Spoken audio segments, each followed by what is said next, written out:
So we're going to start week 3 with the result of week 2 because we're using the same building and it's easier just to start off like this. So I'm going to delete all of this stuff and then go into File, and then we can just use the same project as well. Okay, so save as, and we'll change this to this is going to be X. Let's call it nuke. It's going to be like a nuclear explosion. Version 1, accept. Okay, dive inside here, and again there we'll delete most of this.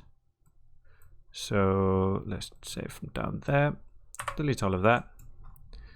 Okay, and then let's take a look at splitting this up again. So I'm going to change this to where is it? This connectivity needs to be on primitives, and then I'm going to convert. So this is still polysoups at this point, right? So let's just convert it so it's just normal, everyday polygons. Okay, there we go. Okay, you see it's just polygons there now. And then I'm going to start splitting this up. So for this week, we're going to go into some detail. I think in week 2 we literally just did a really simple Voronoi fracture, right? So I want to use the, let's see, I don't think we have the path attribute here. Oh, we do, yeah. So yeah, so that's on the primitives. So at name, oh sorry, name at path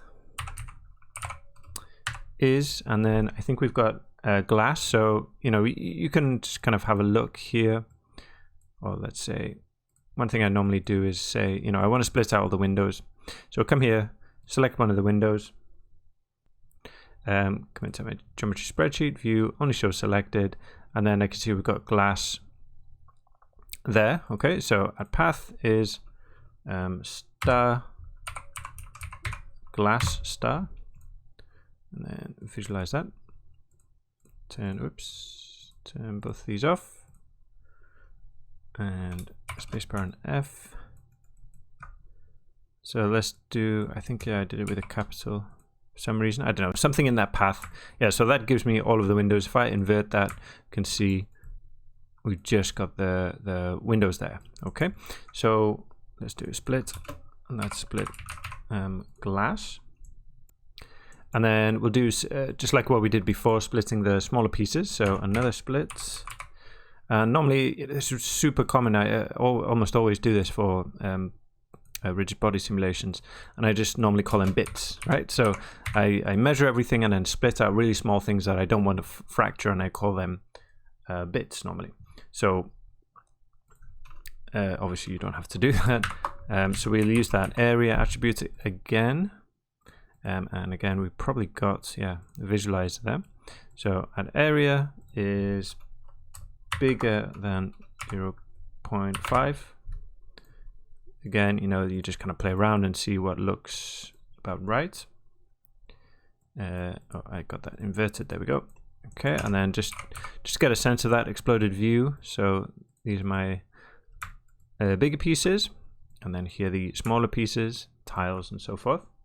Okay, so we'll put that over here, and then from here I'm going to drop another split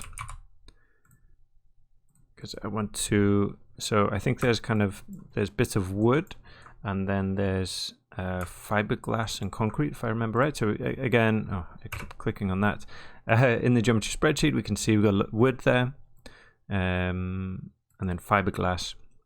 So split out the wood. And again, we use that path attribute.